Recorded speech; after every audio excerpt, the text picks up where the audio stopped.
ಇಲ್ಲಿಯವರೆಗೆ ವಾತಾವರಣ ಸರಿ ಇತ್ತು. ಸರಿ, ಈಗ ಸ್ವಲ್ಪ ಬದಲಾದ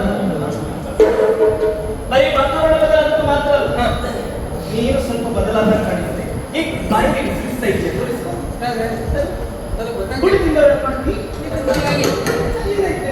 ಅಂದ್ರೆ ಎಷ್ಟೊತ್ತಿಗೂ ಒಂದೇ ರಾಗ ಅಲ್ಲ, ಸ್ವಲ್ಪ ರಾಗ ಬದಲಾವಣೆ ಮಾಡುವ ಒತ್ತು ಮಾಡಿ. ಹೌದಾ? ಅದೇ ರಾಗ ಯಾಕೆ ಕಾರಣ ಇಲ್ಲದೆ ಅಲ್ಲ. ಪ್ರಶ್ನೋತ್ತರ ವಿಚಾರವನ್ನು ಬಿಟ್ಟರೆ ಇವತ್ತು ನಾನು ನಾಟಕವನ್ನು ಸೇರಿದವು. ಇವತ್ತೇನಾಗಬೇಕು ಅಂತ ನೇರವಾಗಿ ಹೇಳ್ತೇನೆ. ಏನು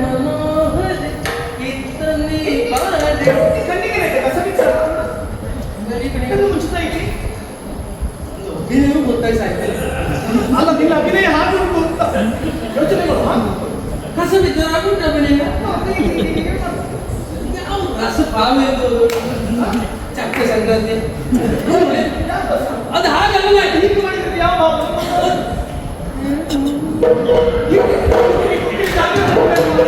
ಮೊನ್ನೆ ನಮ್ಮಲ್ಲಿ ಒಬ್ಬರಿಗೆ ಹಾಗೆ ಅವರು ಹೀಗೆ ಮಾಡಿ ಕೊನೆಗೆ ಹೀಗೆ ಈ ಪ್ರಾಯದಲ್ಲಿ ನರ ಹೇಳಿದ್ದೇನೆ.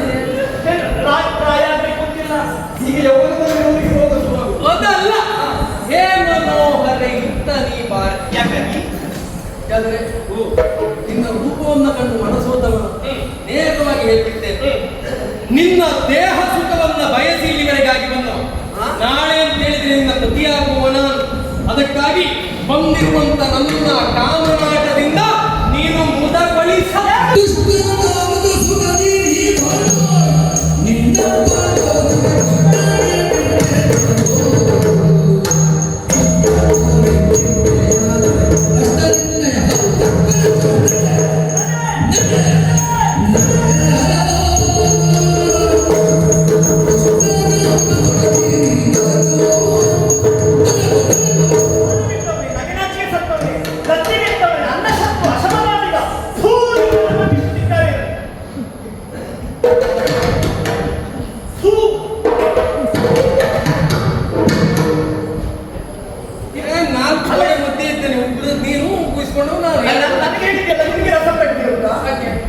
ಈ ರೀತಿ ನಿಂದಿಸ್ತಾ ಇದ್ದೇನೆ, ನಿಮಗೆ ಏನು ಆರ್ಥಿಕವಾಗಿ ಹೀಗೆ ನಿಂತಿದ್ರಿ? ಇದು ನಮ್ಗೆ ಹೊಸ್ತ ಇದು. ಎಷ್ಟು ಕಂಡ ಇತ್ತು ನನಗೆ ಬೈದದ್ದು ಕಡಿಮೆ ಇತ್ತು. ಆರ್ಥಿಕವಾಗಿ ನೀನು ಬೈದದ್ದನ್ನು ನಾನು ಸ್ವೀಕರಿಸಿದ್ದೆ. ನಗೆ ನಾಚಿಕೆ ಮಗಳೇ, ಈಗ ನಿಮ್ಮ ಬಾಯಲ್ಲಿ ಸಂಜೆ ಬಂತು ಮಗಳೇ.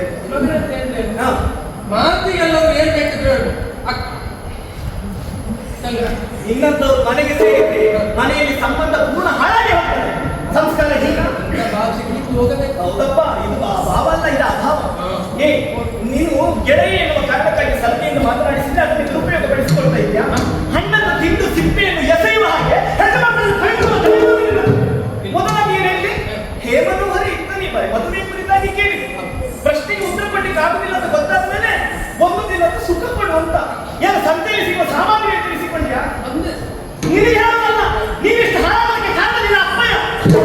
ಅಪ್ಪನ ಸುದ್ದಿ ಹೇಳಬೇಡ. ನೀನು ಮತ್ತೆ ನಿನ್ನ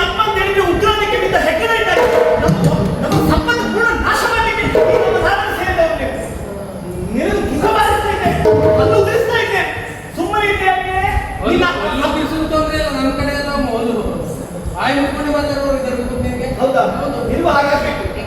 ಹಾ.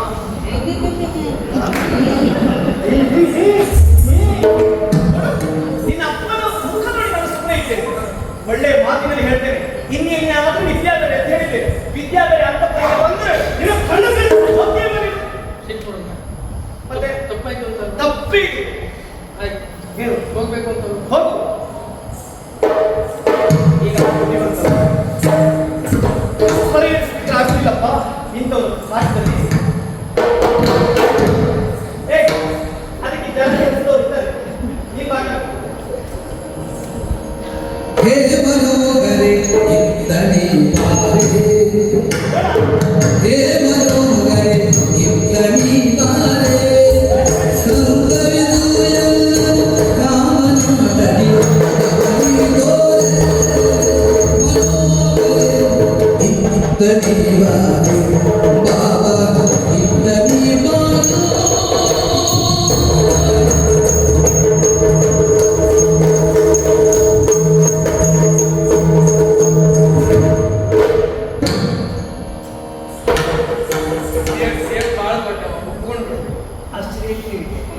ನನಗೂ ಆಶ್ಚರ್ಯ ಆಯ್ತು. ನೀನ್ ಹೀಗೆ ಬದಲಾದೆ ಅಂತ ನನಗೆ ಆಶ್ಚರ್ಯ. ನಾನು ಈಗ ಹೀಗೆ ಬದಲಾದೆ ಅಂತ ನಿನಗೆ ಆಶ್ಚರ್ಯ. ಉತ್ತರ ಬೇಕು, ಕಾರಣ ಗೊತ್ತಾಗ್ತದೆ.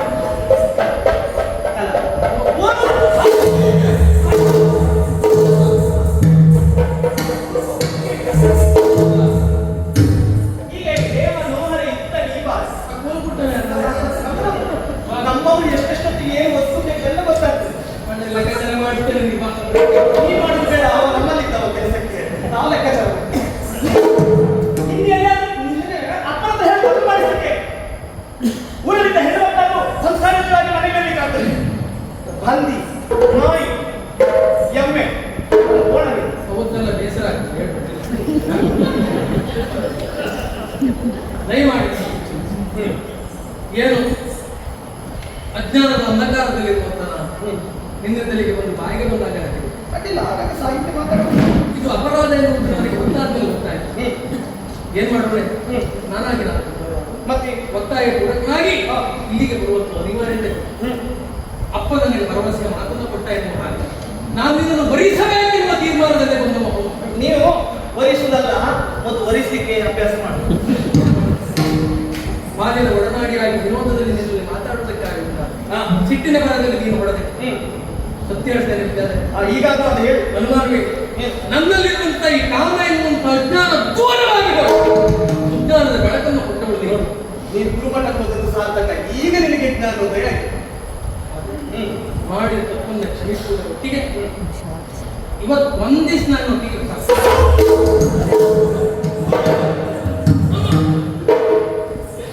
ಹೋಗಿ ಅಪ್ಪನಿಗೆ ಮದುವೆ ಮಾಡಿಸ್ಲಿಕ್ಕೆ ಹೇಳು. ಇಲ್ಲ ಅಂತಂದ್ರೆ 3 ದಾರಿಯಲ್ಲಿ ಹೋಗಿ ಕೂತು ಯಾವ್ದಾದ್ರು ಹೆಣ್ಣಾದ್ರೂ ಸಿಗ್ತದೆ, ಇಲ್ಲ ಮಾಲೆ ಆದ್ರೂ ಸಿಗ್ತದೆ.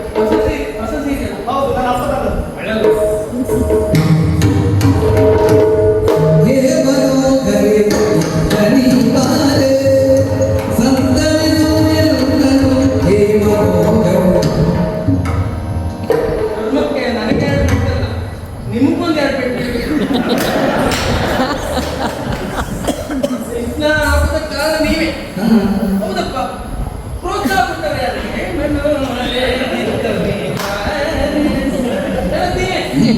ನಾನು ಸ್ವಲ್ಪ ವಯ್ಯಾರ ಇಟ್ಟುಕೊಂಡ್ರೆ 2 ಪೆಟ್ಟು ಇಟ್ಟಿತ್ತು ಅಷ್ಟೇ. ನೋಡು ಹೇಳ್ಬೇಕಿತ್ತು, 2 ಇಲ್ಲಿ ಕೊಡು 2 ಅಲ್ಲಿ ಕೊಡು, ಯಾಕಂದ್ರೆ ಸರಿಯಾಗ್ತದೆ. ಸ್ವಾಮಿ, ವಿದ್ಯೆ ತಲೆಗಡೆ ಅಹಂಕಾರದ ತುತ್ತುತ್ತಿಗೆಂದ ಏನು ನಿಂತಿದ್ದಾಳೆ. ಏನೇನು ನನಗೆ ಬಳಿದ್ರೆ ಬೇಸರ ಇಲ್ಲ. ನನ್ನ ಅಪ್ಪನಿಗೆ ಬಾಯಿ ಕೊಂಡಾಗ ಮಾತಾಡಿ ಯಾವ ವಿದ್ಯೆಯಿಂದಲಾಗಿ ಇವಳು ಭರಿಸಬೇಕು, ತನ್ನ ನಿಬಂಧನೆ ಮೂಲಕವಾಗಿ ವಿದ್ಯಾವಂತನನ್ನು ಭರಿಸಬೇಕೆನ್ನುವಂತ ತೀರ್ಮಾನದಲ್ಲಿದ್ದಾಳು. ಜೀವನದಲ್ಲಿ ಇವಳು ಎಣಿಸಿರುವ ಆಗಬಾರದು. ಈ ವಿದ್ಯೆಯೇ ಇವಳ ಕಾಲಿಗೆ ಮುಳವಾಗಬೇಕು. ಅಪ್ಪನಿಂದಲಿಗೆ ಹೋಗ್ತೇನೆ, 1ಕ್ಕೆ 9 ಮಾಡಿ ಇವಳಿಗೆ ಸರಿ ಮದುವೆ ಮಾಡುತ್ತಿಲ್ಲ. ನನ್ನ ಅಪ್ಪನ ಮಗ ನಾನಲ್ಲ. ಸರಿಯಲ್ಲ? ಅಪ್ಪನಿಂದಲೇ ಹೀಗೆ ಹೋದ್ರೆ ಪ್ರಯೋಜನ ಉಂಟಾಗ ಕಣ್ಣೀರು ಹಾಕ್ತಾ ಹೋಗ್ಬೇಕು. ಕಣ್ಣೀರು ನಮ್ಗೆ ದೇವರ ಬರುವುದಿಲ್ಲ ಅಂತ ಅವ್ರು ಬಿಡುವ ಪ್ರಶ್ನೆ. ನನ್ನ 2 ಬೆರಳುಗಳನ್ನ ಕಣ್ಣಿಗೆ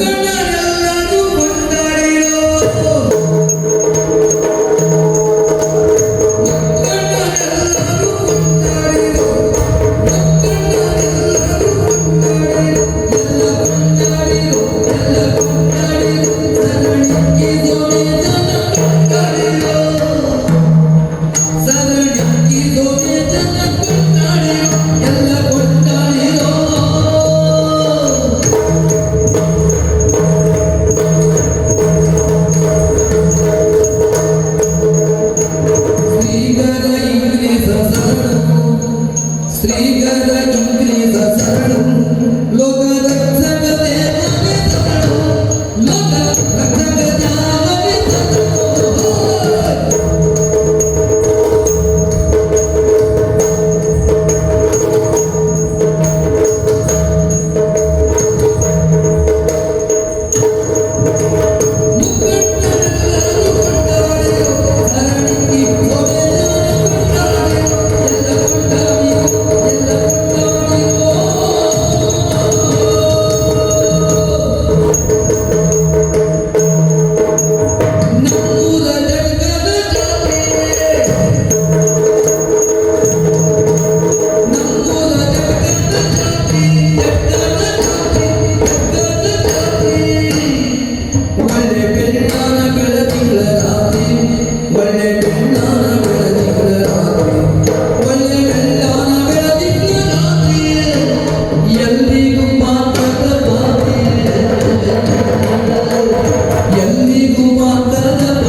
ನಿಮ್ಗೆ ಒಂಜಾತಿ ಉಳಿಸಿನ ನಿಂತು ಒಣ ಉಳಿಸಿನ ನಾನಿದ್ದ ಒಬ್ಬ ನೀವಿದ್ದ ಮೂರ್ಖನ ಅಲ್ಲ ಅಂದ್ರೆ ನನ್ನ ಕುಣಿಸ್ಬೇಕು ನಂದು ಕಡಿಮೆ ಮಾಡಿಸ್ಬೇಕು ಅಂತ ನೀವು ಪ್ರಯತ್ನ ಮಾಡಕತ್ತೀರ. ನಾವು ಹಾಗೆಲ್ಲ ಸೋಲ್ಬೇಕಲ್ಲ. ನೀವು ಎಷ್ಟರಲ್ಲೇ ಮುಗಿಸಿ ನಮ್ದೊಂದು ನಾಲ್ಕು ಹಾಗೈತ್ರಿ ಅಪ್ಪ ಅಂದಾಗ ನನ್ನ ಪರಿಚಯ ಆಗಿಲ್ಲ. ನಮ್ದು ಇಲ್ಲ ಹತ್ರ ಮನೆ ಆಗ್ತೈತ್ರಿ ಒಂದು 3 ಕೊಳ್ತೀರಿ 3 ಕೊಳ್ತೀರಿ ಅಂದ್ರೆ 3 ಕೊಳ ಐತಂದ್ರೆ ಗೊತ್ತಾಗ್ತದೆ ಬಹಳ ಹತ್ರ ಎಲ್ಲಿ ಇಲ್ಲಿ ನಿಂತ್ಕೊಳ್ರಿ ಅಂತೇಳಿ ಆ ಕೂ ಎಲ್ಲಿ ಮಠ ಹೋಗ್ತೈತಿ ನೋಡ್ರಿ ಅಲ್ಲಿ ಮಠ ಹೋಗ್ರಿ. ಆಮೇಲೆ ನಿಮ್ಮ ಎಡಗೈ ಕಡೀರಿ ಇದು ಎಡಗೈ ಕಡಿ ಅಲ್ಲಿ ನಿಂತ್ಕೊಂಡು ಮತ್ತೊಂದು ಕೂ ಹಾಕ್ರಿ ಅದು ಎಲ್ಲಿ ಮಠ ಹೋಗ್ತಾ ಇಟ್ಕೊಳ್ರಿ ಅಲ್ಲಿ ಹೋಗ್ರಿ. ಆಮೇಲೆ ನಿಮ್ಮ ಬಲಗೈ ಕಡೀರಿ ಅಲ್ಲ ಬಲಗೈ ಕಡಿ ಆಮೇಲೆ ಮತ್ತೊಂದು ಕೂ ಹಾಕ್ರಿ ಅದು ಎಲ್ಲಿ ಮಠ ಹೋಗ್ತಾ ಇಟ್ಕೊಳ್ರಿ ಅಲ್ಲಿ ಹೋಗಿ ನಿಮ್ಮ ತಲೆ ಕಡೀರಿ ತಲೆ ಕಡೆ ನಮ್ದು ಕೋಳಂದ್ರೆ ನನ್ನ ಹೆಸರ ಕಾಳಂತ ನಾವು ಗುರುಮೀಸಲ್ಲಿ ಅಪ್ಪನ ಅದೇ ಹುಡುಗರಿಕೆ ಕೆಂಚ ಚೌರ ಇವರನ್ನೆಲ್ಲ ಕರ್ಕೊಂಡ ಗುರುಮೀಸ ಅಂತ ಬಂದಿದ್ರಿ. ಇವತ್ತೊಂದು ಹವಾಮಾನ ಅದೇ ಹವಾಮಾನ ಮಳೆ ಅದಲ್ರಿ ಈ ಹವಾಮಾನ ನಮ್ಮ ಗೌಡ್ರ ನನ್ನ ಕರೆದ್ರು ಹೇ ಕಾಳ್ಯ ನಿನಗೆ ವಾಹನ ಮರವಾದ ಏನಾದ್ರು ಐತೇನೋ ಯಾಕೆ ಗೌಡ್ರ ಕೇಳಿಲ್ಲ. ಇನ್ನು ಭಾಳ ದಿವಸ ಇಲ್ಲ ಇನ್ನು ಕೆಲವೇ ದಿವಸದಾಗ ನಮ್ಮೂರು ಜಟಕಪ್ಪನ ಜಾತ್ರೆ ಬರ್ತೈತಿ. ಹೋದ ವರ್ಷ ಜಟಕಪ್ಪನ ಜಾತ್ರೆಗ ನಮ್ಮ ಕೆಲವೇ ಕೇಳಿಯವರ ಯಕ್ಷಗಾನ ಮಾಡಾರ ನೀವು ನಮ್ಮ ಮರ್ಯಾದೆ ಇಡ್ಬೇಕ ನೀವು ಯಕ್ಷಗಾನ ಮಾಡ್ಬೇಕು ಅಂತ ಹೇಳಿದ್ರೆ ಹೋದ ವರ್ಷ ಅವ್ರು ಯಾವ ಪ್ರಸಂಗ ಮಾಡ್ಬೇಕಂದ್ರೆ ಈಗ ಲಂಕಾದಹನ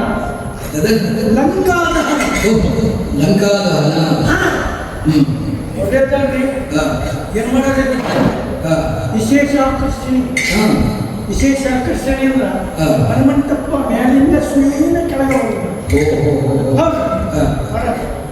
ಅದೇನ್ ಮಾಡೋಣ ರಂಗಸ್ಥಳದ ಮಧ್ಯದಾಗ ಒಂದು ಗಡಿಗಡಿ ಹಾಕ್ತಾರೆ ಆಮೇಲೆ ಹಿಂದಗಡೆ ಒಂದು ಗಡಿಗಡಿ ಹಾಕ್ತಾರೆ. ಈ ಹನುಮಂತಪ್ಪ ಮಾಡೋ ಸಂತಗ ಹಗ್ಗ ಬಿಗಿದ ಆ ಗಡಿಗಡಿಯಿಂದ ಹಾಕಿ ತಕೊಂಡು ಮೇಲೆ ಭಾಗವತ್ ಹೇಳುವಾಗ ಹಗ್ಗ ನಿಲ್ಲವನ್ನು ಕೊಡ್ಬೋದ್ರಿ ತಕೊಂಡು ಇದನ್ನು ಮಾಡ್ಕೊಂಡು ಅದೇನಾಗ್ತದೆ ಗೊತ್ತಂದ್ರೆ ಈ ಎಸ್ಕಂದ್ರೆ ಮುದಂಡಿಗೆ ಹೋಗ್ತಾನಲ್ಲ ಮೊದಲನೇ ಅವನಿಗೆ ಪಂಚಕಜ್ಜಾಯ ಚೆನ್ನಾಗಿ ಗಣಪತಿ ಪೂಜೆ ಮಾಡ್ತಾರೆ ನೋಡ್ರಿ ಮಾಡುವಾಗ ಬೆಲ್ಲ ಹಾಕಿ ಅವಲಕ್ಕಿ ಕಳಿಸಿ ಪಂಚಕಜ್ಜಾಯ ಮಾಡೋದು.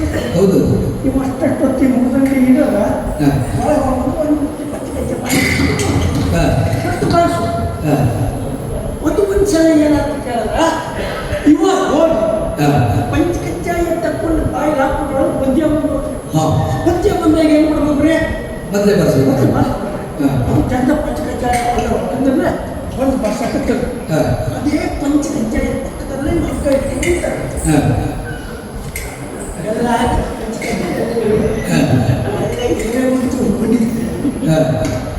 ಈ ಭಾಗವತಪ್ಪ ಹಾರಿದ್ರು ಅಂತ ಹೇಳುವಾಗ ಈ ಹಗ್ಗ ಇಟ್ಕೊಂಡು ಕಾಲಿಗೆ ಒಂದು ನಾಲ್ಕಾಗ ಇವು ಹಗ್ಗ ಕಾಲ ಕಾಲು ಹೋಗ್ತಾರ ಎರಡು ಹಗ್ಗ ಹಿಂಗ್ ಮ್ಯಾಲಿದ್ದ ಹನುಮಂತಪ್ಪ ಹೊಟ್ಟು ಕೈ ಬಿದ್ದ ಭಾಗವತಪ್ಪ ಇನ್ನೊಂದು ಖುಷಿ ಆಯ್ತು ಯಾವ ವೇಗದಾಗ ಬಂದ್ರು ಹನುಮಂತಪ್ಪ ಭಾಗವತಪ್ಪ ಮತ್ತು ಹುಮ್ಮಸ್ಲಾಗ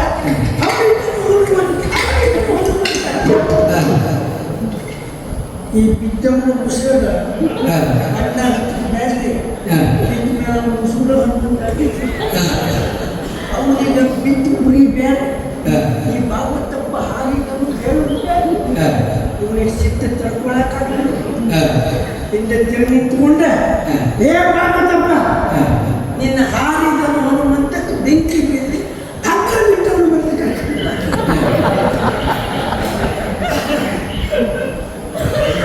ಅದೊಂದು ಘಟನೆ ಮಾಡಿ ಮುಗಿಸಿದ. ಅದಾದ ಆಮೇಲೆ ಹನುಮಂತಪ್ಪ ಮಾಡ್ಕೊಂಡು ಬಂದರು. ಆಮೇಲೆ ರಾವಣ ಅಷ್ಟನಾಗಿ ಬರ್ತಾರೆ ರಾವಣ ಮಾಡ್ಕೊಂಡು ಕುತ್ಕೊಳ್ಳೋದು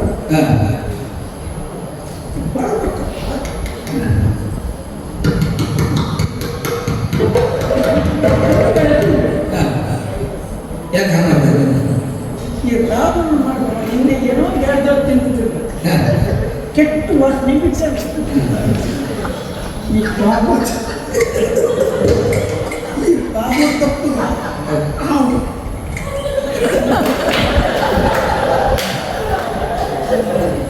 ಭಾಗವತಪ್ಪಗ ಮುಖ್ಯ ಬಾಯಿ ಬಿಟ್ಟು ಬಾಯಿ ಒಳಗೆ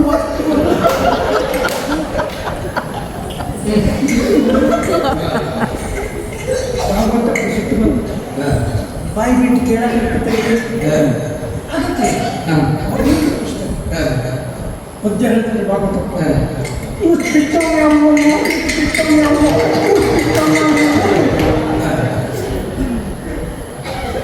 ಅವಾಗ ಶಿಲ್ತಿ ಪೆಟ್ಟಿಗೆ ಬಾರಿಸ್ಕೊಂಡ್ಬರ್ತಾರೆ ಅವು ಏನು ಹೇಳ್ಬಿಡ್ಲಿ ಆ ಶಿಲ್ತಿ ಹಿಡ್ಕೊಂಡು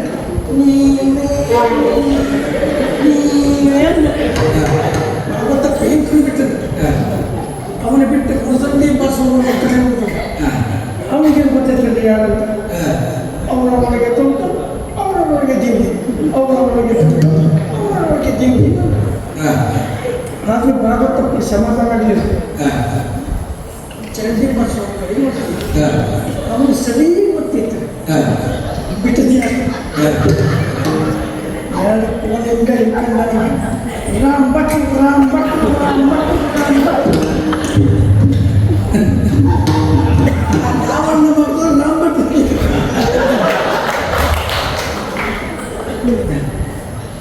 ಈ ಪಾಟಿಗೆ ಎಸ್ಕಾಲ ಮಾಡ ನಮ್ದು ಹಾಕೋದು ನಾವು ಎಸ್ಕಾಲ ಮಾಡಿದ್ರೆ ಒಂದು 10-15 ದಿವಸ ನಿಮ್ಮಂಥವ್ರನ್ನ ಕರ್ಸ್ಕೊಂಡು ನಾವು ಅಭ್ಯಾಸ ಮಾಡಿ ಎಸ್ಕಾಲ ಮಾಡೋದು.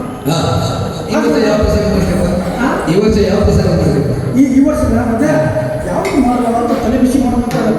ಹಾಗಂತ ನಂದು ಒಟ್ಟಾರೆ ಯಕ್ಷಗಾನ ಮಾಡಬೇಕಾಗತ್ತೆ. ನಮ್ದು ಶುದ್ಧ ಪರಂಪರೆ ಯಕ್ಷಗಾನ ಗೋಪಾಲ ವೇಷ ಬೇಕು, ಸ್ತ್ರೀ ವೇಷ, ಬೀಟ್ಕಿ ಸ್ತ್ರೀ ವೇಷ, ಅದೆಲ್ಲ ಮಾಡಿ ಯಕ್ಷಗಾನ ಮಾಡೋದು. ಹಾಗಾಗಿ ಒಂದು ಹೇಳ್ತೀನಿ ಭಾಗವತಪ್ಪ ನಿಮ್ಗೆ, ಈ ಗೋಪಾಲ ವೇಷ ಐತಲ್ರಿ ಅದು ಭಾಳ ಹೊತ್ತು ನೀವು ಕುಣಿಸಬಾರ್ದು. ಯಾಕೆ ಜನ ಇದು ಹೋಗ್ತಾರೆ ಗೋಪಾಲ ವೇಷ ಎಷ್ಟು ಹೇಳ್ಬೇಕು ನಾ ಹೇಳ್ತೀನಿ. ಗಜಮುಖದೊಳಗೆ ಶಿವಗುಟ್ಕಲ್ ಒಳಗೆ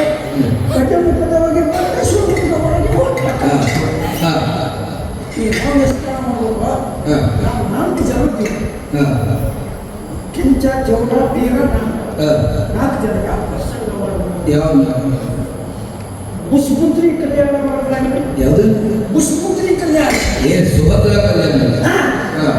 ಅದ್ರಲ್ಲಿ ಯಾರು ಬೇಕಾ? ಒಬ್ಬ ಬಲಭದ್ರ ಮಗ, ಒಬ್ಬ ಕೃಷ್ಣಪ್ಪ ಬೇಕಾ, ಒಬ್ಬ ಕೌರವ ಬೇಕಾ, ಆಮೇಲೆ ಒಂದು ಪುಷ್ಪುತ್ರಿ ಬೇಕಲ್ರಿ. ಹೌದಪ್ಪ. ನಮ್ಗೆ ಸಮಸ್ಯೆ ಅದ್ರಿ. ಯಾವ ವೇಷ ಮಾಡೋರು ಸಿಗ್ತಾರೆ, ಸ್ತ್ರೀ ವೇಷ ಮಾಡೋರು ಸ್ತ್ರೀ ವೇಷ ಮಾಡೋದು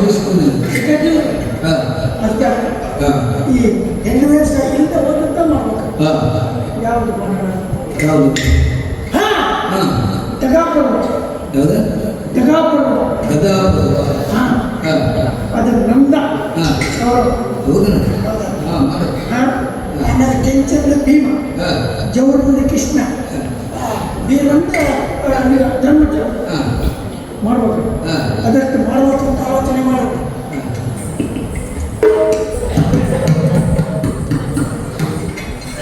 ಒಂದ 8 ದಿನ ಬರಬೇಕಾಗ್ತದೆ. ಯಾವುದಕ್ಕೆ? ನಮ್ಗೆ ಹೇಳ್ಕೊಳಕ್ಕೆ. ನಮ್ಗೆ ಒಪ್ಪಿಕೊಂಡು ಕಾರ್ಯಕ್ರಮಕ್ಕೆ ಹೋಗ್ಲಿಕ್ಕೆ ಕಾರ್ಯಕ್ರಮ ಬಂದೆ. ಭಾಳ ಅನುಕೂಲ ಆಗ್ತದೆ. ಒಪ್ಪಿಕೊಂಡು ಬಿಟ್ಬಿಟ್ರಿ ಇದಕ್ಕೆ ಬಂದ್ಬಿಡ್ರಿ. ಮದ್ದಿಲ್ಲ. 8 ದಿವಸ ನೀವು ಒಬ್ಬರೇ ಬಂದಾಗತ್ತೆ. 3 ಜನ. ಈ 3 ಜನಕ್ಕೆ ವ್ಯಾಪಾರ ಕೊಡ್ಬೇಕು, ಒಬ್ಬರ ತಗೋಬೇಕಾ? ಹ್ಯಾಂಗ ಮಾಡಬೇಕು? ಎಷ್ಟು ಕೊಡ್ತಾ ಹೇಳಿದ್ರು ನಾವು ನಿಮ್ಮತ್ತು ಒಬ್ಬರ ಕಡಿಮೆ ಮುಗಿತೈತೆ ಅಂತ ನೋಡ್ತಾರೆ. ಈಗ ತಲೆ ಮೇಲೆ ನೀರಾದ್ರೆ ಕಾಲು ಮಠ ಬರ್ತಿದ್ದಿಲ್ಲ. ಹಾಗೆ ಕಾಲು ಮಠ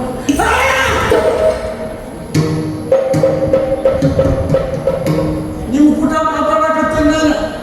ಅಲ್ಲಿ ನೋಡ್ರಿ ತೊಳಪ್ಪ ಬಂದ ಒಂದು ಮೇಕೆ ಮನೆ ಹೊತ್ಕೊಂಡು ಬಂದ್ರಿ ಅಪ್ಪಗ.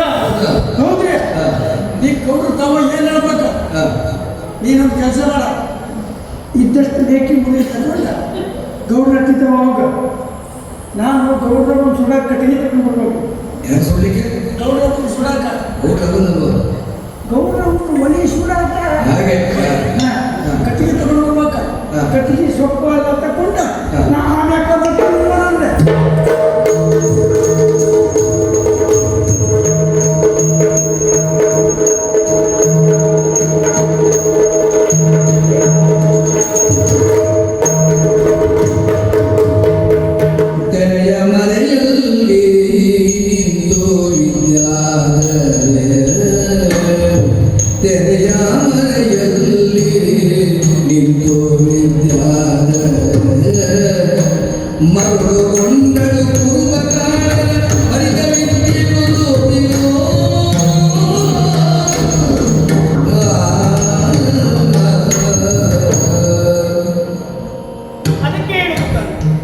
ನಮ್ಮ ಜೀವನದಲ್ಲಿ ಏನಾಗಬೇಕು, ಏನು ಹೋಗಬೇಕು, ಅದೆಲ್ಲವೂ ವಿಧಾತನ ಹಣಲಿಖಿತದಂತೆ ಆಗಬೇಕು. ಬಂದವರು ನಾನು ಕೇಳಿದ ಪ್ರಶ್ನೆಗೆ ತಲೆತಗ್ಗಿಸಿ ಹೋಗುತ್ತಾ ಇದ್ರೆ, ವಿದ್ಯಾರ್ಥಿಯ ಜೀವನದಲ್ಲಿ ಮದುವೆ ಎನ್ನುವಂತ ಶುಭ ಸಂಸ್ಕಾರ ಯಾವಾಗ ಆಗುವುದು, ಯಾವಾಗ ಆಗತ್ತದೋ ಎನ್ನುವ ಚಿಂತೆಯಲ್ಲೇ ಇದ್ದವನು ನಾನು. ಆದರೆ ಆ ಕಾಲ ಎನ್ನುವಂಥದ್ದು ಎಂದು ಕೂಡಿ ಬಂದಿರುತ್ತಾನೆ. ನೋಡಿದ್ರ ನಿನ್ನೆ ದಿನ ಸಭೆಯಲ್ಲಿ ನಡೆದಂತಹ ಪ್ರಶ್ನಾವಳಿ ಕಾರ್ಯಕ್ರಮ ಬಂದಿರುವಂತ ಪಂಡಿತರನ್ನು ಕಂಡಾಗ ನಾನು ಮೂಕ ವಿಸ್ಮಿತಳಾಗಿ ಹೋದೆ. ನನ್ನನ್ನೇ ನಾನು ಮರೆತು ಹೋದೆ.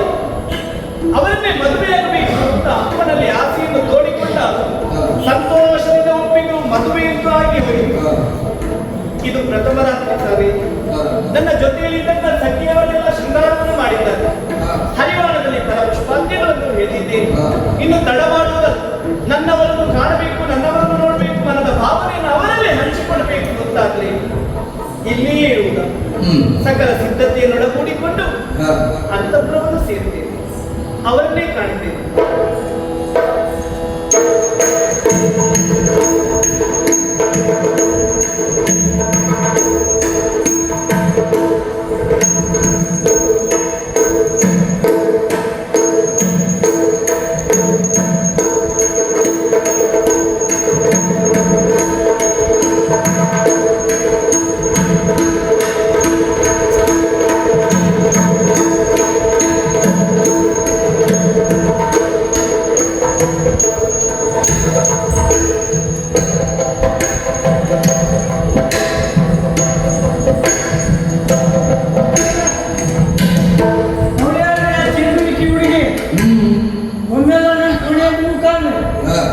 ಬಂಡು ಮಿತ್ರ, ಇವತ್ತು ನಿಮ್ಮ ಶೋಭನ ಐತಿ, ಹಾ. ನಿಮ್ಮ ಹೆಂಡ್ರೆ ಬರ್ತಾರ, ಹಾ. ಅವ್ರ ಕೂಡ ನೀವು ಸಂತೋಷ ಪಡ್ಬೇಕ, ಅವ್ರ ಹತ್ರ ಮಾತಾಡ್ಬೇಕು ಅಂತೆಲ್ಲ ಹೇಳಿದ್ವಿ. ಓ ಇದೇನ್ರಿ ಪೋರ ಅಮ್ಮನವ್ರ ಉತ್ಸವ ಐತಿಲ್ರಿ, ಅದ ಅಮ್ಮನವ್ರ ಉತ್ಸವ ಉತ್ಸವ ನಾನು ಗದಿಗೆ ಮಾಡೋಣಲ್ರಿ. ಲೋಪ ಹೌದ್ರಿ, ಅಲ್ವದು ನಿಧಿ ಬರಕತ್ತೈತ್ರಿ, ನಮ್ಗೆ ಇಲ್ಲೇ ಸಾಕ್ರಿ, ಇಲ್ಲೇ ಮಕ್ಕೊಂತೀವಿ ನೋಡೋಣ. ಹಾ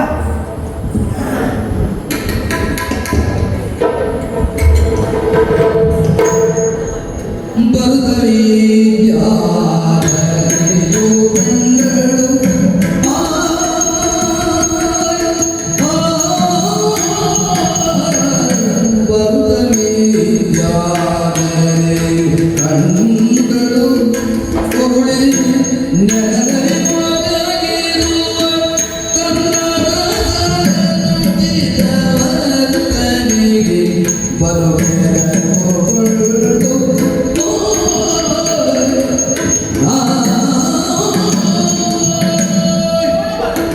ನನ್ನ ಜೊತೆಯಲ್ಲಿದ್ದಂತ ಸಖಿಯರೆಲ್ಲ ಬುಸುಗುಟ್ಟು ತಪ್ಪಿಸು ಮಾತನಾಡು ಕೋಣೆಯೊಳಗೆ ತಳ್ಳಿದ್ರು. ಅದೆಷ್ಟೋ ಕಾಮನೆಗಳನ್ನು ಹೊತ್ತು ಬಂದು ನಿಂತದ್ದೇ ನೋಡಬಾರದೆ, ಮಂದ ದೀವಿಗೆ ಸುತ್ತಲೂ ಇದೆ. ಹಂಸತೂಲಿಕ ಕಲ್ಪದಲ್ಲಿ ನನ್ನನ್ನು ಕವಡಿಸ್ತಾರೆ, ನನ್ನ ನಿರೀಕ್ಷೆಯಲ್ಲಿದ್ದಾರೆ ಎಂದು ನಾನು ಗಮನಿಸಿದ್ರೆ ಇದೇನಿದೆ ಆಶ್ಚರ್ಯ. ನೆಲದಲ್ಲಿ ಹೊರಗಿದ್ದಾರಲ್ಲ, ಗೊತ್ತಾಯಿತು, ಘನ ವಿದ್ವಾಂಸರಲ್ಲವೇ ಇವರು.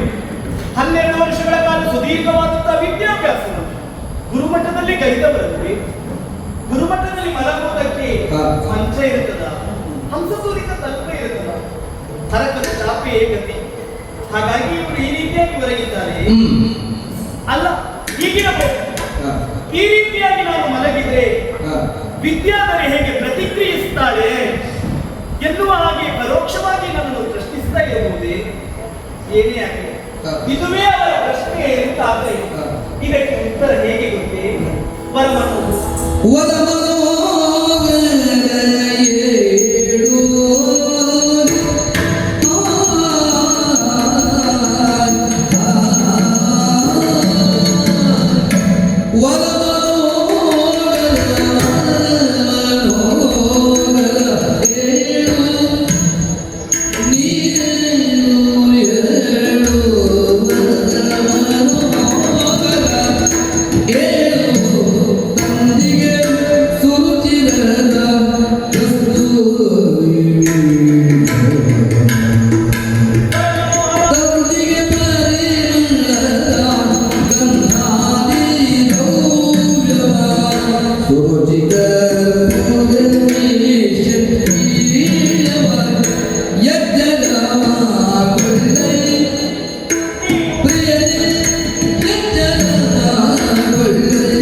ನಿನ್ನೆ ದಿನದ ನಡೆದ ಸಭೆಯಲ್ಲಿ 1000 ಪ್ರಶ್ನೆಯನ್ನು ಕೇಳಿ ನಿಮ್ಮ ಬಾಯನ್ನು ಮುಚ್ಚಿಸಬೇಕು ಎನ್ನುವ ಉತ್ಸಾಹದಲ್ಲಿಯೇ ಸಭೆಯನ್ನು ಸೇರಿದವಳು ನಾನು.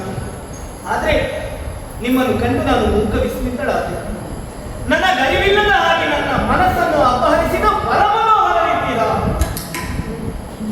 ಯಾಕೆ ಈ ರೀತಿಯಾಗಿ ಹೊರಗಿದ್ದೀರಿ?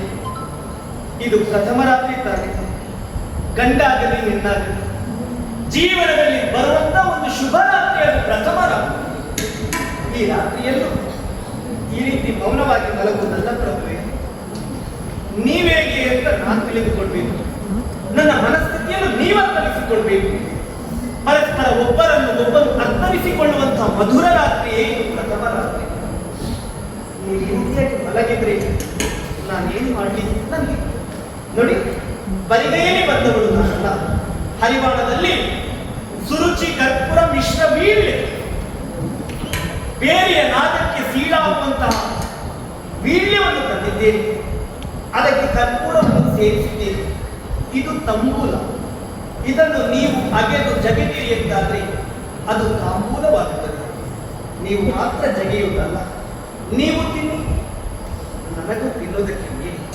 ಬಿಂದಿಗೆಯಲ್ಲಿ ಹಾಲಿದೆ, ನೀವು ಸ್ವಲ್ಪ ಕುಡಿಯಿರಿ, ಸ್ವಲ್ಪ ನನಗೂ ನೀಡಿ. ನೋಡಿ, ಈ ರೀತಿಯಾಗಿ ಮೌನವಾಗಿ ಮಲಗಿದ್ದೀರಿ ಅಂತಾದ್ರೆ ಮಾತಾಡಬಾರದು ನೀವು. ನೋಡಿ, ಮಾತಾಡಬಾರದೇನೋ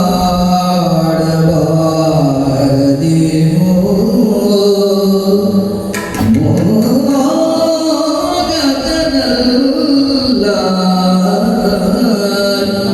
ಮಾತಾಡಬಾರದೇನೋ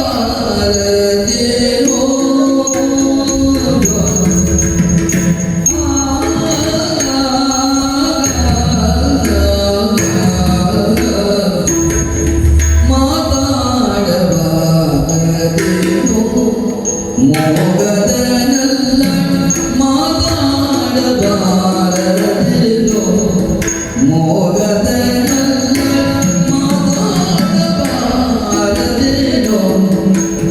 ತೀರ ಮನ್ಮಥ ಚಾತುರ್ಯ ಎನ್ನೋಳು, ತೀರ ಮನ್ಮಥ ಚಾತುರ್ಯ ಎನ್ನೋಳು, ಏತಗೆ ಮರೆ ಮಾಡುವೆ ಕಾದಿಯೋಳಿಂದು, ಏತಗೆ ಮರೆ ಮಾಡುವೆ.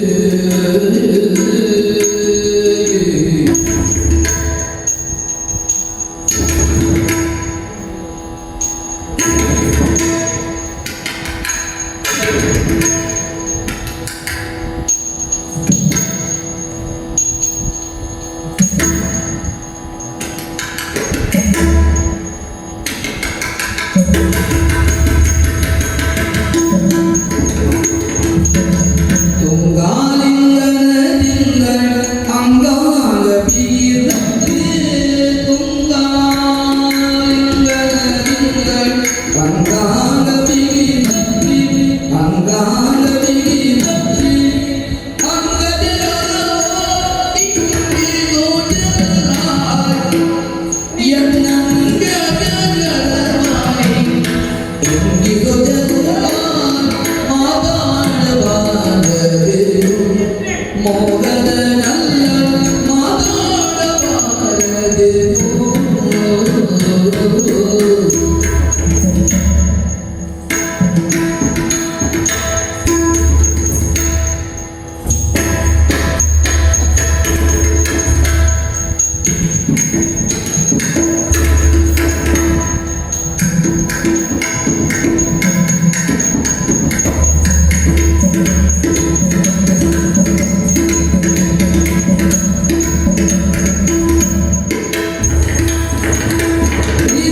ಬಣ್ಣದ ಜಗದಾಗಿಯವೆನ್ನೋಳು,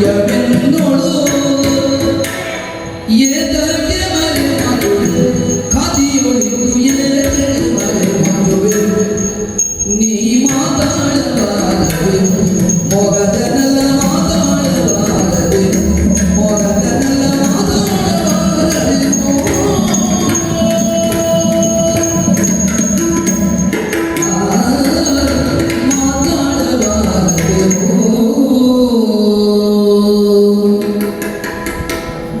ಇನಿಯ ಓ ನನ್ನ ದೊರೆ, ಓ ನನ್ನ ಪ್ರಭುವೇ, ಮದುವೆಯಾದ ಬಳಿಕ ಹೆಣ್ಣಿನ ಜೀವನ ಪ್ರಾರಂಭ ಆಗುತ್ತದೆ. ಹೆಣ್ಣು ಗಂಡನನ್ನು ಸಂಬೋಧಿಸುವಲ್ಲಿ ನಾನಾ ಪದಗಳಿವೆ. ಪತಿ, ರಕ್ಷಕ, ಕಾಂತ, ಭಕ್ತ. ರಕ್ಷಿಸುವವ ಎನ್ನುವ ನೆಲೆಯಲ್ಲಿ ರಕ್ಷಕರೆಂದು, ಆಕರ್ಷಿಸುವವ ಎನ್ನುವ ನೆಲೆಯಲ್ಲಿ ಕಾಂತರೆಂದು, ಭರಿಸುವವ ಎನ್ನುವ ನೆಲೆಯಲ್ಲಿ ಭಕ್ತರೆಂದು, ಸರ್ವ ಕಾಂತಾವರಣರೆಂದಿದೆ. ನನ್ನ ಮನಸ್ಸನ್ನು ಅಪಹರಿಸಿದವರು ನೀವು. ನಾನಿಷ್ಟು ಮಾತನಾಡುತ್ತಾ ಇದ್ದೆ, ಒಮ್ಮೆ ನನ್ನ ಮಾತಿಗೆ ಮಾತನ್ನು ಒಳಪಡಿಸಬಾರದೆ, ನನ್ನ ಮಾತಿಗೆ ನೀವು ಧ್ವನಿಯಾಗಬಾರದೆ. ಗೊತ್ತಾಯ್ತು, ಮೌನವಾಗಿ ಮಲಗಿದ್ದು ಯಾಕೆ? ಇವರಿಗೆ ನನ್ನ ಮೇಲೆ ಸಿಟ್ಟು. ನಿನ್ನೆಯಿಂದ ನಡೆದ ಸಭೆ, ಊರಿನ ಜನರೆಲ್ಲ ತಿಳಿದುಕೊಂಡು ಬಂದಿರುವಂತವರು ಪಂಡಿತರು, ವಿದ್ವಾಂಸರು ಅದೆಷ್ಟೋ ವಿಚಾರದ ಕುರಿತಾಗಿ ಚರ್ಚೆ ಮಾಡುತ್ತಾರೆ. ಪ್ರಖರವಾದ ಪಾಂಡಿತ್ಯವನ್ನು ಹೊಂದಿದವರು, ಈ ರೀತಿಯ ನೆಗಳತೆಗೆ ಪಾತ್ರರಾದವರಿವರು ನನ್ನ ಸಭೆಗೆ ಬಂದರು. ಆದ್ರೆ ಅನ್ನಂತ ನಾನಿವರಲ್ಲಿ ಪ್ರಶ್ನೆಯೇ ಕೇಳಿದೆ. ಹಾಗಾಗಿ ಸಿಟ್ಟು, ನನ್ನ ಪಾಂಡಿತ್ಯವನ್ನು ಪ್ರದರ್ಶಿಸುವುದಕ್ಕೆ ಇವಳು ನನಗೆ ಅವಕಾಶ ಕೊಟ್ಟಿದೆ ಎನ್ನುವ ಕಾರಣಕ್ಕಾಗಿ ಆ ಸಿಟ್ಟಿನಿಂದ ಈ ರೀತಿಯಾಗಿ ಮೌನವಾಗಿರುವುದೇ ಮಾತ್ರ ನೋಡಿ. ಒಮ್ಮೆ ಮಾತನಾಡಿ, ಇದು ಪ್ರಥಮ ರಾತ್ರಿ. ಒಮ್ಮೆ ಎತ್ತಿ ಪ್ರೀತ ಮನ್ಮಥ ಶಾಸ್ತ್ರ ಚಾತುರ್ಯವನ್ನು ಈ ರೀತಿಯಾಗಿ ಮರೆಮಾಚುವುದಲ್ಲ. ತುಂಗಾ ಇಂಧನದಿಂದ ಅಂಗಾಂಗವನ್ನು ತೆಗೆದುಕೊಳ್ಳಬೇಕು, ಅಂಗಜನ ಹಾದಿಯನ್ನು ಬಿಡುವಬೇಕು, ನನ್ನಲ್ಲಿ ಮಾತಾಡಬೇಕು, ನೀವು ಮಾತಾಡಬೇಕು. ಒಮ್ಮೆ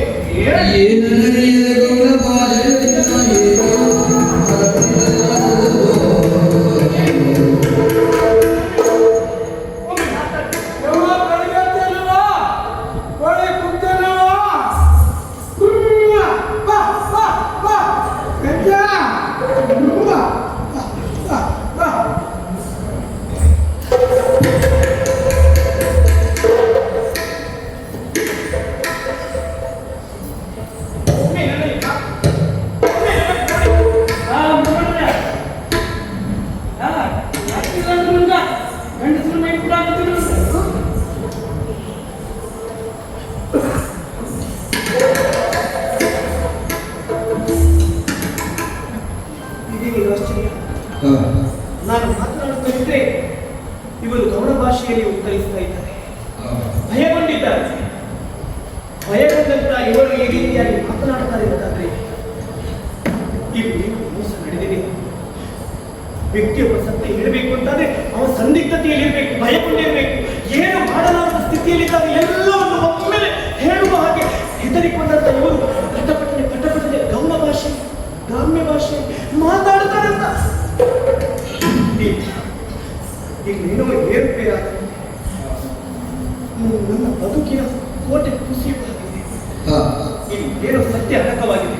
ಇದನ್ನು ಪರಿಶೋಧಿಸಬೇಕು, ಇದನ್ನು ಪರಿಶೋಧಿಸಬೇಕು.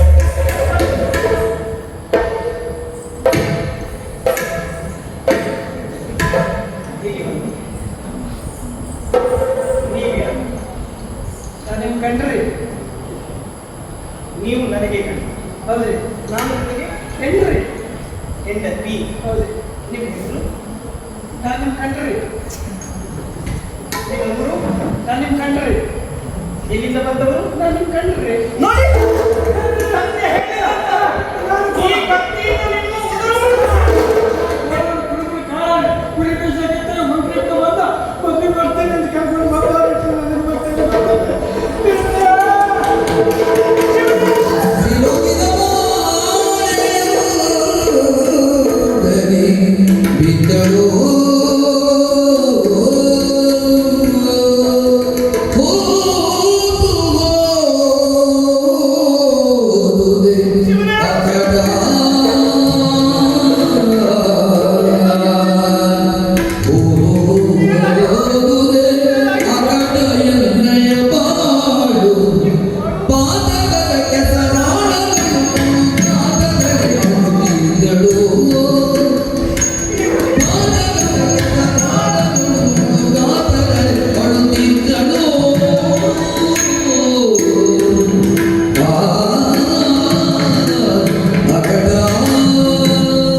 ಏನಾಗಿ ಹೋಯಿತು? ಬರಸಿಡಿಗೆ ತಲೆಗೊಪ್ಪಳಿಸಿದ ಅನುಭವ, ಅಲ್ಲಿಗೆ ಮುಳ್ಳು ಚುಚ್ಚಿದ ಅನುಭವ, ಕಾದ ಸೀಸವನ್ನೇ ಕಿವಿಗೆ ಹಚ್ಚಿದಂತ ಅನುಭವವಾಯಿತಲ್ಲ. ವಿದ್ಯಾವಂತನ ಮದುವೆಯಾಗಿ ನನ್ನ ಜೀವನವನ್ನು ಭದ್ರಪಡಿಸಿಕೊಳ್ಬೇಕು ಎನ್ನುವ ಆಸೆ ಹೊತ್ತಂತ ವಿದ್ಯಾರ್ಥಿಯ ಬದುಕಿಗೆ ಇದೆಂತ ಶಿಕ್ಷೆ ಇದೆಯೇ? ನಾನೇನು ಅಪರಾಧ ಮಾಡಿದ್ದೇನೆ ನನಗೆ ಈ ಶಿಕ್ಷೆ? ಮರುಭೂಮಿಯಲ್ಲಿ ರಥದ ಗಾಲಿಗಳು ಹೂಟಿತ್ತು ಅಂತಾದ್ರೆ ಅದಕ್ಕೆ ಹೆಗಲನ್ನು ಕೊಟ್ಟಾದ್ರೂ ಮೇಲೆತ್ತಬಹುದಂತೆ. ನನ್ನ ಬದುಕು ಹಾಗಲ್ಲ. ಕೆಸನಾಡಿನಲ್ಲಿ ಹೂತು ಹೋದ ಗಾಲಿಯ ಹಾಗಾಯಿತು. ಇವರನ್ನು ಮದುವೆಯಾಗಿ ನನ್ನ ಜೀವನವನ್ನು ಸವಿಯುವುದು ಸವಿಸುವುದು ಒಂದೂ ನನಗೆ ಅರ್ಥವಾಗುತ್ತಾ ಇಲ್ಲ. ನಾನು ಸೋತೆ, ನಾನು ಬದುಕಿನಲ್ಲಿ ಸೋತೆ.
ನೋಡಿದ್ರ ಇವ್ರು ಜ್ವರ ಬಂದಿಲ್ರಿ, ಮಳೆ ಇಲ್ರಿ, ಚಳಿ ಇಲ್ರಿ, ಮೈ ಬೆಚ್ಚು ಕಾಗಿಲ್ರಿ, ಆದ್ರೂ ಒಮ್ಮೆಲೆ ಅಳಕತ್ತೀರಲ್ರಿ.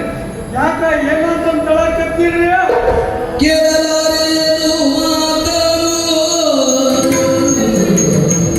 ಕೇಳಲಾರೆನು ಮಾತನು ದೈವದ ಕ್ರೂರತೆಗೆ ದೈವದ ಕ್ರೂರತೆಗೆ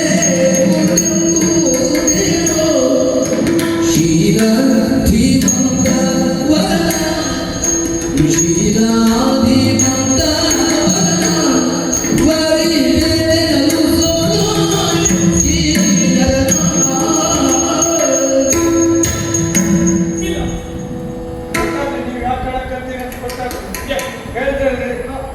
ಎಲ್ಲೋ ರಾಜ್ಕುಮಾರ್ನ ಮದುವೆ ಆಗ್ಬೇಕ, ಪಂಡಿತನ ಮದುವೆ ಆಗ್ಬೇಕಂತ ಆಸೆ ಇಟ್ಕೊಂಡ್ರಿ ನೀವು. ಈ ಮಂಕ್ರಿಯಪ್ಪ ನನ್ನ ತಂದು ಕಟ್ಟಿನ್ರಿ, ಇವ್ರೊಟ್ಟಿ ಜೀವನ ಹಾಳು ಮಾಡ್ಬೇಕು ಅಂತ ಚಿಂತೆ ಮಾಡಕತ್ತೀನ್ರಿ. ನೀವೇನ್ ಚಿಂತೆ ಮಾಡ್ಬೇಡ್ರಿ, ನಾನು ನಿಮ್ಮ ಬಟ್ಟೆ ಹೊಡಿತೇನೆ, ನಾನು ಮನೇಲಿ ಕುಡಿಸ್ತೇನೆ, ಅಡಿಗೆ ಮಾಡ್ತೇನೆ, ನಿಮ್ಮ ಸೇವೆ ಮಾಡ್ತೇನೆ, ನೀವು ರಾಣಿ ಹಂಗ ಕೂತ್ಕೊಂಡ್ರೆ ಸಾಕ್ರಿ. ಅಷ್ಟು ಆಗಬೇಕಂತ ಹೋಗು ಅಂತ ಹೇಳ್ರಿ. ಇಲ್ಲ, ಮಾಡಬೇಡಿ. ನಿಮ್ಮನ್ನು ಮದುವೆಯಾಗಿ ಇರುವ ಕಾರಣಕ್ಕಾಗಿ ನಾನು ಪ್ರೇಮಿಸಿದಲ್ಲ.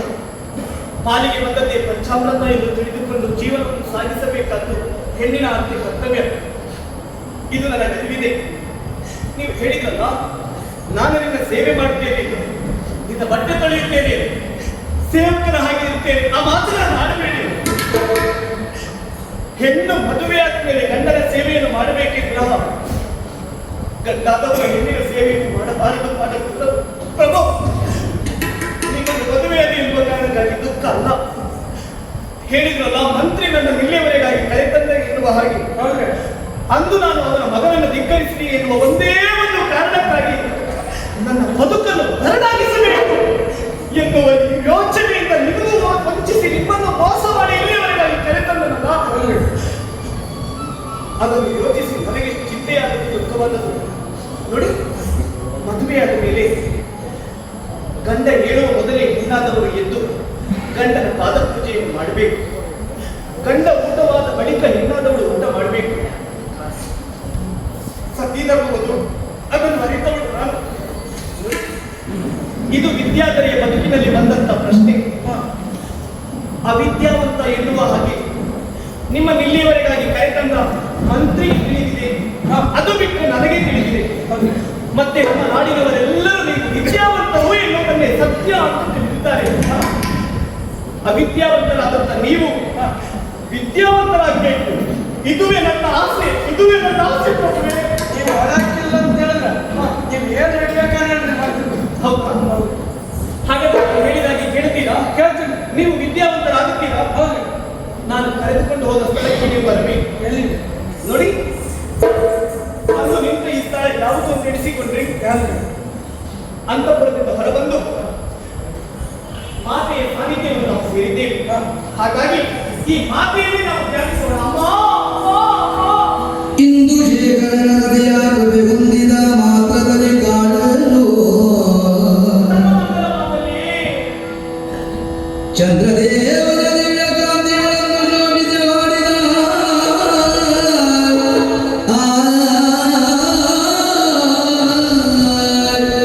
ಮಾಣಿಕ್ಯ ವೀಣಾನುಪಲಾಯತಿ ಮದರಸ ಮಂಜುಳವಾಗ್ವಿಲಾಸ ಮಾಗಿನ ಕಲಿಯದ್ಯುತಿ ಕೋಮಲಾಗಿ ಮಾತಂಗ ಕನ್ಯಾ ಮನದಾಪರಾಣಿ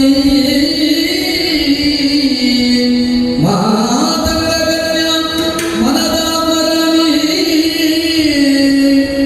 ಚತುರ್ಭುಜೆ ಚಂದ್ರಕಲಾವತಂಸೆ ಕುಚೋನ್ನತೆ ಕುಂಕುಮರಾಗಶೂರ್ಣೆ ಪುಂಡ್ರೇಶು ಪಾಶಾಂಕುಶ ಪುಷ್ಪಬಾಣಗತೆ ನಮಸ್ತೆ ಜಗದೇಕ ಮಾತಗ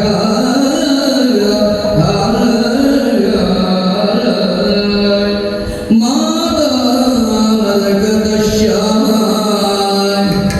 ಮಾತಂಗಿ ಮಧುಶಾಲಿನಿ ಮಾತಾ ಮಲಕದ ಶ್ಯಾಮ ಮಾತಂಗಿ ಮಧುಶಾಲಿನಿ ಕುರ್ಯಾತ್ ಕಟಾಕ್ಷೋ ಕಲ್ಯಾಣಿ ಕದಂಬ ವನವಾಸಿನಿ ಕುರ್ಯಾತ್ ಕಟಾಕ್ಷೋ ಕಲ್ಯಾಣಿ ಕದಂಬ ವನವಾಸಿನಿ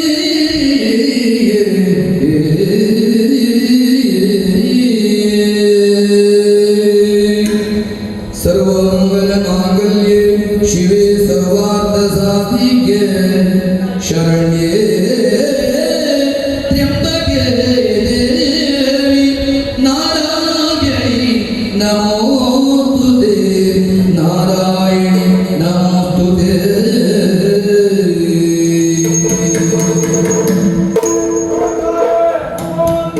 ಸರ್ವಮಂಗಲ ಮಾಂಗಲ್ಯೆ ಶಿವೆ ಸರ್ವಾರ್ಥ ಸಾಧಿಕೆ ಶರಣ್ಯೆ ತ್ರ್ಯಂಬಕೆ ದೇವಿ ನಾರಾಯಣಿ ನಮೋಸ್ತುತೆ. ಅಮ್ಮ ನೋಡಿದ್ರಾ, ಮಾತೆಯ ಮಂದಿರಕ್ಕೆ ಬಂದು ಸೇರಿದವರು ಇದ್ದೇವೆ. ನಾನು ಒಬ್ಬಳೇ ಮಾತನಾಡ್ತಾ ಇದ್ದೇನೆ ಅಂತ ನೀವು ಗ್ರಹಿಸಬೇಡಿ.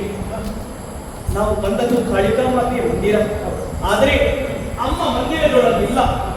ಪುರ ಸಂಚಾರಕ್ಕಾಗಿ ನಗರ ಸಂಚಾರಕ್ಕಾಗಿ ಹೊರಗಡೆ ಹೋಗಿದ್ದಾಳೆ.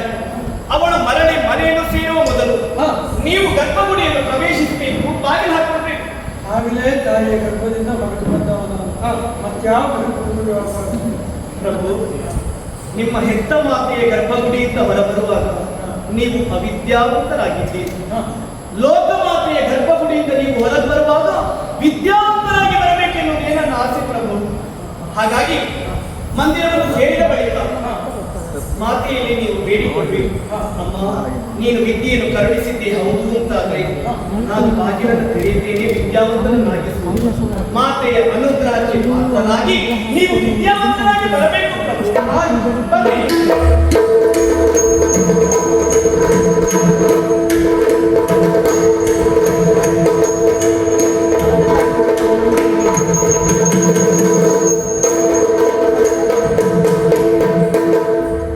ತಾಯಿಯ ಅನುಗ್ರಹಕ್ಕೆ ಪಾತ್ರನಾದವನ ತಾಯಿಯ ವಿದ್ಯಾದಾನವನ್ನು ಮಾಡುವ ಮುಖೇನವಾಗಿ ನನ್ನಲ್ಲಿ ಹೇಳಿದ ಮಾತು, ಕುರುಬನಾದ ನಿನಗೆ ವಿದ್ಯಾದಾನವನ್ನು ಮಾಡಿದ ನೀನು ಮಾಡಿದ ನನ್ನ ಗುಣಗಾನ ಎನ್ನುವುದು ಕೇವಲ ಗುಣಗಾನ ಅಲ್ಲ, ಅದು ಕಾವ್ಯವಾಗಲಿ ಅಂತ ಆಶೆ. ಅಷ್ಟೇ ಅಲ್ಲ, ಇದುವರೆಗೆ ಕುರುಬನ ಕಾಳಲಾದ ನೀನು ಇನ್ನು ಲೋಕದಲ್ಲಿ ಕವಿರತ್ನ ಕಾಳಿದಾಸನಾಗಿ ಮೆರೆಯಬೇಕು ಎಂಬುದಾಗಿ ಹೇಳಿದರು. ತನ್ಮಧ್ಯದಲ್ಲಿ ಇನ್ನೊಂದು ಮಾತನ್ನು ಹೇಳಿದರು, ವಿದ್ಯೆ ಯಾವತ್ತು ನಿಂತ ನೀರಾಗಬಾರದು, ಹರಿಯುವ ನೀರಾಗಬೇಕು. ಆ ಕಾರಣಕ್ಕಾಗಿ ಲೋಕ ಸಂಚಾರಕ್ಕಾಗಿ ತಾಯಿ ಅಪ್ಪಣೆಯನ್ನು ಮಾಡಿದ್ದಾರಲ್ಲ, ಹಾಗೆ ಲೋಕ ಸಂಚಾರಕ್ಕಾಗಿ ಹೊರಟು ನಿಂತದ್ದೇನು ಸತ್ಯ. ಆದರೆ ಅಂದಿನ ಕಾಳನೆ ಇಂದಿನ ಕಾಳನೆ ತಾಯಿಯ ದರ್ಶನದ ವ್ಯತ್ಯಾಸದ ಪ್ರಭಾವದಿಂದ ಈ ರೀತಿಯಾಗುವುದಕ್ಕೆ ಮಧ್ಯವರ್ತಿಯಾಗುವುದು. ವಿದ್ಯಾಧರಗಳಲ್ಲಿ ಸಂಸ್ಕಾರವಂತನಾದವರು ಉಪಕಾರ ಮಾಡಿದವರನ್ನು ಸ್ಮರಿಸಬೇಕಾದ ಕರ್ತವ್ಯ. ಸಂಸ್ಕಾರದ 4 ಕೃತಜ್ಞತಾ ವಿಧಿಯನ್ನು ಅವಳಲ್ಲಿ ಆಡುವ ಮುಖೇನವಾಗಿ ಆಮೇಲೆ ಕಾರ್ಯ ಕೈಗೊಳ್ಳುತ್ತೇನೆ. ವಿದ್ಯಾಧರೇ, ಧನ್ಯನಾದೆನು ವಿದ್ಯಾಧರೆಯೇ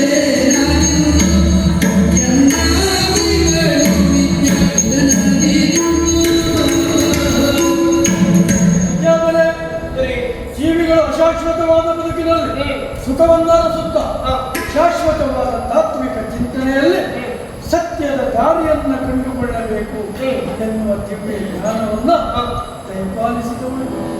ಅರಸಬಹುದು